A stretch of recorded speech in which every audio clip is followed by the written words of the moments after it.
It is Fire Prevention Month, Fire Prevention Week in Sacramento, and it is important that all of us are ready just in case there was some type of incident at our home. And so in LiveWire today, we're going to give you some tips and some important information about how to be successful around your home in advance of actually having some disaster strike. This is Access Sacramento's LiveWire coming up.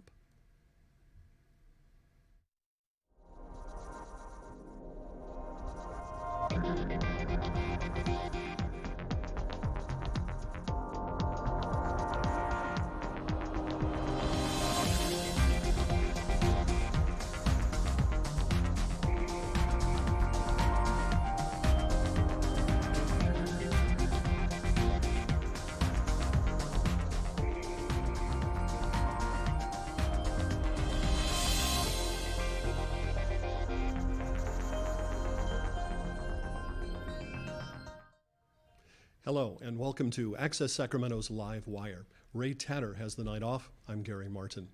This is Fire Prevention Week, and it is a very important topic for us here in Sacramento because as the season begins to change, there is more opportunity from fire than ever before. It is also an opportunity for us to share some important information in the next half hour about how you can make sure that your family, the people you love, are safer in their home and in the community. Our two guests today are from the City of Sacramento's Fire Department. We have the Fire Marshal, who is Jason Lee, and we also have a Senior Fire Prevention Officer, Elizabeth Batoon. Welcome to LiveWire, and thank you for being here. Thank you. Fire Prevention Week is obviously all about education. So what is the most important information that we need to know this week about making sure that our homes are safe and that our people we love are, not the target of fire and flames? Absolutely. Well, thank you for this opportunity. So Fire Prevention Week is a national campaign, and we're focusing this year on smoke alarms and carbon monoxide detectors because we want to make sure folks are safe within their homes. And that is one of our biggest concerns for fire prevention. Not only are we trying to prevent fires from happening, but we want to make sure if fires do happen that we have the education that we have to the community for what to do in case of emergency. And of course, in an emergency, people are going to call 911. But the topic today is really more about what to do before you should ever get to an emergency situation. In terms of being in and around your own home, I guess what's the first step that people should be checking for? I know you mentioned the carbon monoxide and the smoke alarms. Let's come back to that in just a second. Apart from that, what's the most important first step? The first step is to have a plan, really to start with an emergency plan. And the plan is not only a comprehensive plan for what to do, but also have a communications plan and really have the information for ahead of time, because when an emergency happens, it's moment's notice. So we have to really build upon that. With the communications plan and the emergency plan, we really want to focus on the essentials, what's really needed as far as making sure you have 3 days worth of food supplies, making sure you have water, the basic essentials if there's an emergency, if you need to evacuate from your home, and have the communications plan, which really means is having the information that you need to get a hold of your loved ones, to get a hold of emergency contacts, because if there's an emergency, we want to make sure that you have all the information that you need to be safe. So emergency plan and a communication plan, as we talk about that and as you describe it, it seems to me that's leading to like the big fire where maybe a whole neighborhood is taken out. Like some of the things that we've seen, obviously, up in the Tahoe area and Paradise several years ago, those types of things. But when I thought of that topic, I originally thought of just like the escape plan, the communication plan of where your family's going to meet if for some reason you have to evacuate your home. Just describe kind of those first steps. So first, for me, my big thing is always knowing all of your exits. So it's really important for me in my home And not even in my home, in my everyday life, my kids probably get tired of me because anywhere they go or anytime now that they tell me they're going to go to a concert or the theater or anything, it's like, know where all of your exits are. Don't just pay attention to where you came in from. That's what most of us plan to do. Even in our homes, we always come in and out of that front door, but it's really knowing where all of your exits are and all of the available areas to go to exit safely in the case of an emergency. So I would say for me, that's step one, is knowing how to even get out of the home.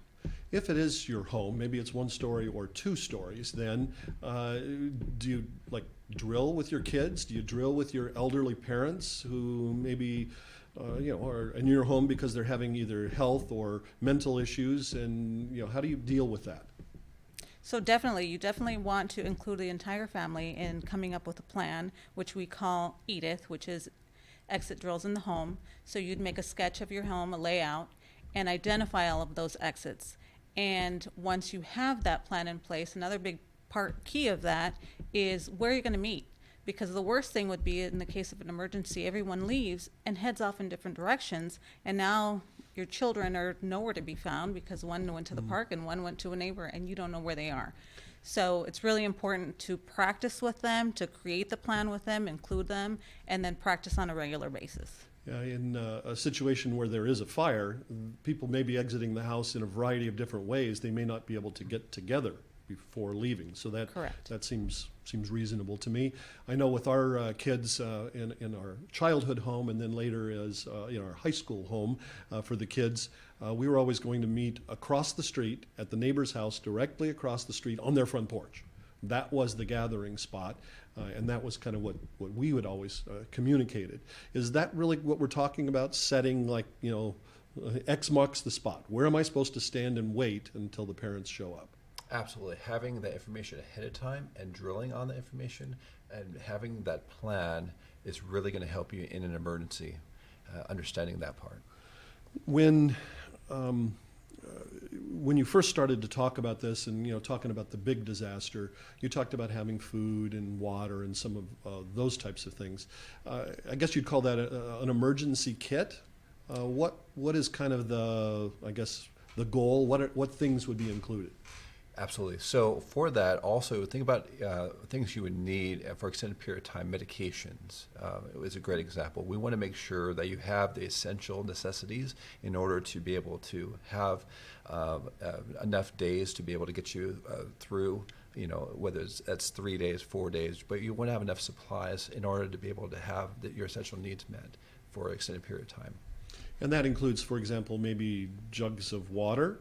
I mean, if you have multiple people, that could be multiple jugs. I mean, that kit could be pretty big. Absolutely. So water, having ready-made meals, something small, compact, something that is easy to carry, that you don't need to prepare any kind of type of for food. Having that accessible is a key. And I guess not being the one who has ever packed that, so I guess I'm going to have to do that, get my own kit together. When we're talking about food, I mean, I think of crackers and things that are sustainable, but boy, that gets stale after a while, and I guess you have to restock it every 3 months or so? Well, it depends because there's a lot of food that's available that has an extended shelf time, and so it's important to have food and have supplies that are ready, accessible and ready made, but then have extended shelf time. Canned goods is a great example. Those tend to stay lasting longer. So cans of soup or chili or something, and a lot of them have the pop-top lids, and even if you had to eat it cold, you could survive, that type of thing. Has there been a situation where we've had that type of large-scale evacuation for multiple days in the city of Sacramento? I put you on the spot here, but what is the, I don't want to say likelihood, but when is a case where maybe this has come into play?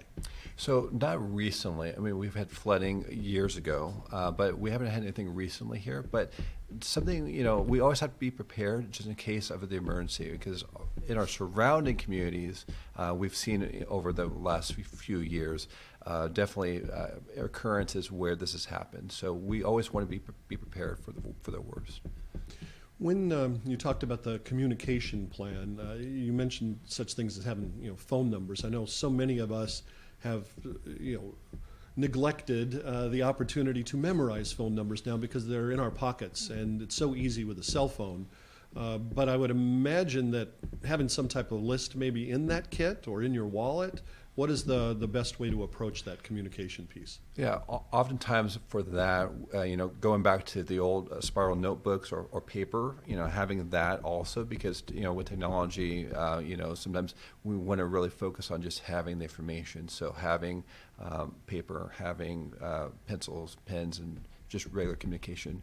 Also, when we talk about communication, we want to make sure that folks have the ability to get alerts. And so there's different things we can focus on within the community and different programs that we can sign up for. Social media is really huge as far as communication, and so both all the different social media sites. And so having the links in with the government to be able to get information out when we need, that's crucial in a moment's notice. And so that communication piece, I know that there's a website that we can show the people at home. It's Sacramento-alert.org. Sacramento-alert.org is a place where people can register phone numbers, maybe even emails or such, so that they can get information in an emergency. Describe to me how that system works. Absolutely. So that's a website that you would go to, sacramentoalerts.org, and you just type in your information as far as your name and your telephone number, your email address, and information will be coalesced within the government. And if there's emergencies through the Sacramento region, the government will be able to push information out via text messaging, cell phone messages, and also landline voice messages too. Is this specific to fires, or it's alerts of all types? It's all sorts of different types of emergency alerting. It could be flooding, fires, specifically, but it's all sorts of different types of emergency alerting. Which would include fire, sheriff, and even the State Office of Emergency Services could potentially get connected with all of that. Absolutely. Okay. We did touch just a little bit on, situations in Sacramento that maybe have caused, those concerns. And Fire Prevention Week means that fires are preventable. So think about your firemen, your fire officers. You've been to fires. Some of them are preventable. Tell me about the preventable fire that occurred, so that we can kind of tell people that, it really does happen. Fires are not just car fires because of accidents and brush fires because of cigarettes along the side of the road. It happens in people's homes. Elizabeth, tell me about a preventable fire. I would say in a home, probably a good preventable fire would be using space heaters. Sometimes some of the older type of space heaters don't. Now the newer ones come with, if they tip over, they'll have automatic shut off. But in the past, they didn't have that. So that would be a way that if you have one of the old type, maybe take a look, see what the listing is, look it up online and see if there's any safety hazards with that. If it falls over, is it going to turn off? Keep clearance around it, 3 feet clearance around it from any combustibles, just to be safe. Okay. And Jason? Yes, absolutely. As fire marshal, I do respond to fires. And one thing we do see from time to time, unfortunately, is smoke alarms not working during fires, and that is a leading cause for serious injury and death, because with working smoke alarms, you have the ability to have the early warning that there's a fire. But unfortunately, we've been in cases in fire incidents where folks have had major injuries and or death due to not working smoke alarms. You never want to have your smoke alarm go off, and periodically you're cooking something, and for whatever reason, suddenly you start getting some beeping, and you open the window, and you get the air circulating a little bit. It's not like there's a fire, but there's certainly been some smoke, that type of thing. So, what are the things that happen with smoke alarms that maybe prevent them from working the way we expect them to? Well, first off is making sure that we have a battery that's working and functioning for your detector. So a good thing is monthly to go through and press on all detectors. You'll see a test button, and then when you press that button, it'll beep and let you know that everything's working properly. So monthly, it's a good routine to go through and test that. And then also, it's a good rule to change batteries out every time change. Okay, so the spring forward, fall back, back. kind of idea that coming up here on the October, the Halloween weekend, right? Yes. We're going to change clocks. Is it over Saturday night into Sunday on November 1st? So that would be the day coming up here where we're going to get everybody to go up, climb up to their smoke alarms, push that button, and more importantly, bring along a new 9-volt battery and make that swap out. I will only say that because I'm fastidious in this way, I always write the date on the batteries when I put them up there, so then I can slap myself around for having waited a year as opposed to every 6 months or so. Okay, spring forward, fall back for changing the smoke alarms. But there's another type of alarm that we have in almost all homes now, and that's a carbon monoxide test. Are you folks connected with that in some way too? How does that work for the fire department? So same idea, same type of same detector basis as far as also has a test button. You can test also monthly and make sure. These though typically they're plug-in, and so for both detectors also I just want to make a quick note that you always want to make sure to refer to the manufacturer's recommendations as far as where to install them in your home. But the same thing, just test every month and make sure that it's functioning. Just in case you have an emergency, it'll work.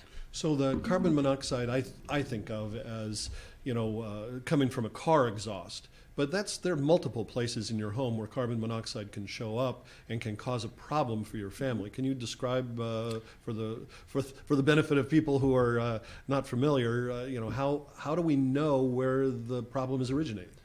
So the two typical places where we would see carbon monoxide issues would either be from garages, due to cars, fireplaces, and or stoves that do natural gas stoves or gas stoves. Those are the heating sources that we would normally see if there's an issue with that or leaks. So it seems to me that in the news there was some stuff going on out of hurricanes and such in the south where people were using their ovens to heat their home. And I guess that's not a good idea, right? Absolutely. Yeah, that is not a good idea. And that's why it's important that you have working carbon monoxide detectors and smoke detectors. But we really want to focus, because we're getting into the winter months, it's getting cooler out, that we have proper heating devices for homes. And unfortunately, when we're dealing with power outages, that's happened, with our nation, folks will tend to use more of these type of heating elements that are unsafe and are dangerous. And by that we're talking about like fireplaces and maybe barbecues. What other sources are going to cause the problem? So using barbecues indoors, charcoal barbecues indoors, using stoves indoors, and other non-approved indoor devices, or propane heaters indoors, anything that's natural gas, using that as a heating element rather than a cooking element. So like a camp stove or something that you would take on a picnic or on a camping trip where you're going to put it on the table, a picnic table. You don't want to use that inside your actual home. Absolutely. Okay. I know the fire department has a short video that talks about some of the detectors that Elizabeth was talking about. Could one of you maybe describe for us kind of the progress of what happens in a home when there's a smoke detector alarm about to go off? So let's go ahead and take a look at the video. It's available. So right here, what we see is we see a home or a place that has a fire that just started. The fire or the smoke alarm will start to go off here in just a little bit. And at this moment is when hopefully the working smoke alarm will go off. We really want to focus on getting out in an emergency as quickly as possible. And so that's where, if this was a bedroom, let's just say, we want to check and make sure that we know our way out of the room, and that we check the door and make sure it's not hot, because we don't want to go into an area where there's increased fire. So this is where, at this point, we're going to get down on our hands and knees and crawl out of this room because the fire, as it progresses, the smoke, it will start going up and then it'll start billowing down. And we want to be in as safe environment as possible, and that's going to be towards the ground. And right now we're at a minute, so a fire does not take very long. And there's no fire sprinklers in this video or anything like that. So this is a great video because it shows how fast a fire can progress and how we really need to have a good plan in order to get out in emergency. And you're right, it doesn't take very long for that whole wall and the ceiling to be covered. You watch things in the movies and it seems like it progresses even faster than that. I know we heard it, for the people watching at home, the beeps that were going off. But these two different devices, the smoke alarm and the carbon monoxide alarm, actually have different beeps. Could you describe what that means? So the smoke detector will have 3 distinct beeps, whereas your carbon monoxide will have 4. So that's how you'll know which of the 2 is going off. So 3 for smoke, 4 for the CO2. If it's actually a fire, I mean, as opposed to your test, because if your test, it seems to me the ones at home just blast at you for a little while. Yeah, typically when you're testing, we tested it earlier, it was 2.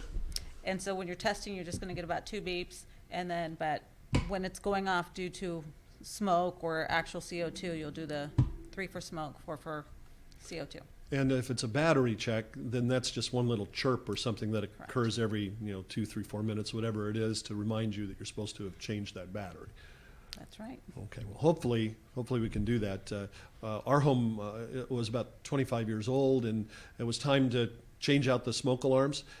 It's not very expensive to go to a place that has convenience things for your home, and we bought, I think, 6 for under $50. So we replaced all of the ones in our house very inexpensively, and to know that the smoke alarms are working properly is obviously very, very valuable. So if we were to say that Fire Prevention Week was going to happen all year round, what is it that people should be doing on an ongoing basis to make sure that they are staying safe permanently? Absolutely.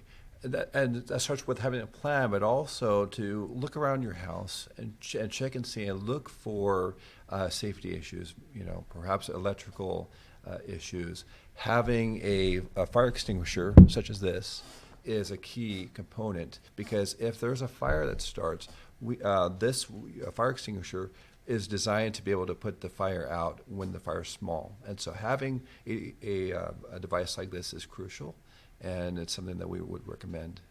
And these are available in most stores that sell stuff for the home.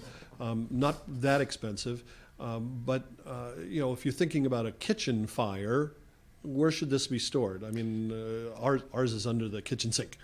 So we would recommend that it would be somewhere that would be not at the actual stove, but somewhere around the kitchen to where it's accessible, because a lot of the fires, what we find out through our fire data is it'll either be caused by cooking, kitchen related, or garages.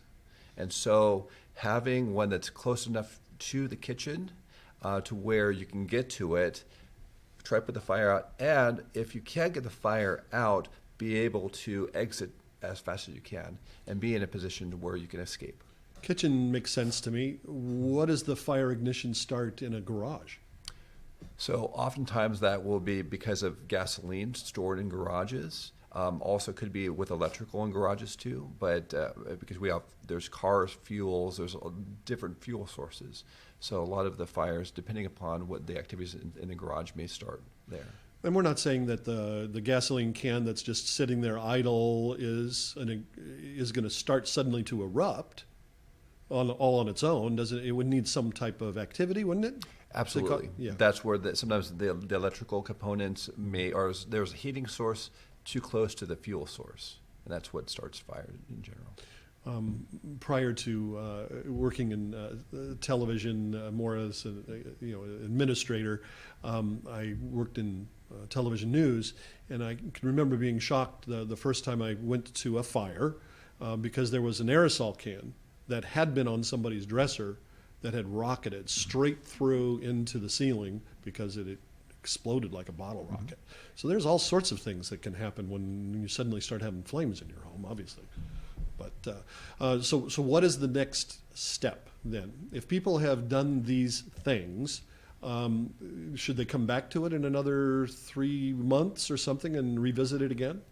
Absolutely. Once you have the plan established, you have to revisit the plan because things could change over time. And so having, monthly updates or, every other month, having the information and updating your communication plan and having the information readily available is important.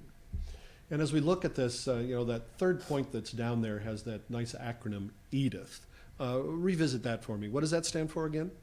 Exit drills in the home.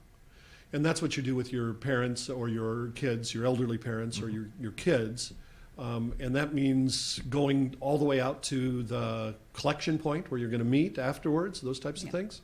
Exactly. And I wouldn't just limit it to just with your kids maybe you don't have kids. Anybody in the home should be practicing drills just in the event, just in case there's an emergency. And the phone number part of the communication said is like a list of phone numbers. I'm not sure the full extent you can do of that, having it written down, but having it in the house is probably bad. So then leave a copy of it in your car, leave a copy with your neighbor, that type of thing, I would imagine? Absolutely. Having it ready available in a car, vehicle, having it in your emergency kit, having it with neighbors or other friends and family that are outside the house in case of emergency. Well, we are in October, and that means that people are going to start using their fireplaces and start to heat their homes in that way. Should we also be checking the fireplace annually as well? Absolutely, because that's something that we are concerned with, and we want to make sure that fireplaces are checked annually for maintenance, making sure that the flue spaces up above are clear and that are open, so that for both carbon monoxide issues and also fire-related issues. We don't have a lot of time left, so I'm going to give you a chance here to actually do the final push. Okay, what's your message to the people of Sacramento? Well, for me, I guess it would be to know your alarms, know the sounds. Either way, we want you to get out. We want you to get help. We want you to call 911. I've had many people call from their home saying, my carbon monoxide detector is going off. What do I do? And I'm saying, get out. Okay, yeah, and? Absolutely. Have that plan. It's super important, especially with everything going on. We want to make sure people are prepared and for emergencies, because the better prepared you are, the more safer you'll be. We thank you both for being here from the Sacramento Fire Department and for all these great tips for the people at home. For Ray Tatter, who was unable to be here today, I thank you for watching. This is Access Sacramento's LiveWire. Good night.